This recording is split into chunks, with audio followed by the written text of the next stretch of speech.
In the mid-1990s, in a garage in Atlanta, a college student knelt on the floor with 2 upturned cups and his dog. He had just told one of the world's leading primatologists that his dog could do something chimpanzees couldn't. His supervisor had looked at him the way you'd expect. So he hid a treat under one cup, made sure there was nothing to smell, and pointed. The dog went straight to it. Then again and again. It didn't need training or a second attempt or any idea what the experiment was for. A chimpanzee cannot reliably do this. The obvious explanation is that the dog was trained. It wasn't. Puppies do this before they've been taught anything at all. So why does your dog understand pointing when a chimpanzee can't? The answer is not that dogs are cleverer, because on almost every other measure, they are comprehensively not. Chimpanzees beat dogs on memory, on tool use, on working out how objects behave. A chimp will solve a physical puzzle a dog cannot begin. Give that same chimp a pointed finger and a hidden treat, and it will sit there and get it wrong. The experiment has a name. It's called the object choice task, and it is almost aggressively simple. 2 identical opaque containers. The animal watches while food is hidden under one, or the food is placed out of sight entirely. Smell is controlled for. Then a human looks at the correct container and points at it. That's the whole test. One gesture, one choice. Dogs pass it. Not some dogs. Dogs across breeds. Working dogs and lap dogs. Adults and 8-week-old puppies who have never been trained to do anything. 20 chimpanzees and 32 dogs were run on a version of this task in Leipzig. The dogs did well. The chimpanzees did not.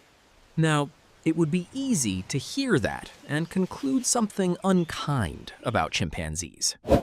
Don't. The failure is oddly specific. Chimpanzees follow human gaze perfectly well. Look over your shoulder, and a chimp will look too. If this is the kind of thing you want more of, subscribe. There's one every week. They also understand each other's goals, and they read intentions in other chimps with real sophistication. What they don't do is treat your pointing finger as a message addressed to them. They see an arm extended in a direction. They don't see somebody trying to tell them something. Which is worth stopping on, because pointing is stranger than it looks. A pointed finger doesn't physically resemble a cup. It doesn't smell of food or move toward it. It's an arbitrary shape held in the air. To use it, you have to make a genuinely large assumption. You have to assume that the other animal knows something you don't, that it is deliberately trying to give that thing to you, and that this odd gesture is the delivery. That's not perception. That's a theory about somebody else's mind, arrived at instantly by an animal that cannot speak. Human babies manage it at around 14 months. Your dog manages it at 8 weeks. Brian Hare, the student in the garage, went on to publish the explanation that made this famous. Domestication, he argued. Over tens of thousands of years alongside us, dogs weren't simply selected for obedience or usefulness. They were selected, generation after generation, for paying attention to human beings. The ones that watched us did better.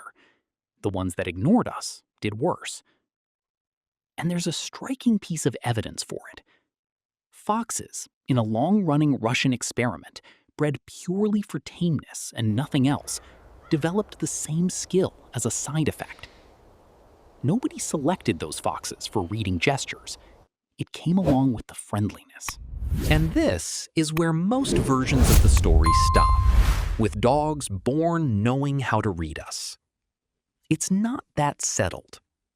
Other researchers tested wolves that had been raised intensively by humans, and those wolves matched or beat pet dogs at the same task. Shelter dogs, meanwhile, with less individual human contact, failed the harder versions. Hare has disputed the methods behind those results, and the argument is still live, which leaves two possibilities. Dogs are born prepared for this, or dogs learn it early because they spend their entire lives watching us. Most likely, it's both. What nobody disputes is the finding itself. Which brings us to the answer. Your dog is not better than a chimpanzee at solving a puzzle. It's better at assuming there is a message. A chimpanzee looks at your hand and sees a hand. Your dog looks at your hand and asks what you meant by it. That isn't intelligence in the way we usually measure it. It's a direction of attention. An animal built or raised, or both, to treat human beings as a source of information about the world. Dogs didn't get smarter. They got interested in us. And that reframes something about the relationship that's easy to miss. We tend to describe domestication as something we did to them. We selected, we bred, we shaped, an animal made to order. But look at what we actually made. Not a better hunter or a stronger guard. We made an animal whose defining talent is watching us, reading us, and assuming we mean something by what we do. And then we spent 15,000 years living inside that gaze. Every gesture you make in front of a dog is being read. The tilt of your head, where your eyes go, the smallest change in how you hold yourself, all of it treated as a signal. Because to that animal, you are the most informative thing in the room. We didn't just make a species that pays attention to us, we made one that never stops. So picture that garage in Atlanta one more time. A student who is about to be told he's wrong, 2 plastic cups, and a dog with no interest whatsoever in cognitive science.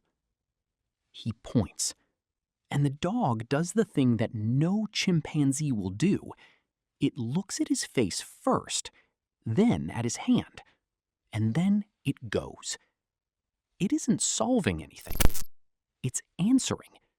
It has assumed, without evidence and without instruction, that the strange primate on the floor is trying to help. The remarkable part was never that the dog understood the gesture. It's that it expected one. So, how much do you think your dog is reading off you right now?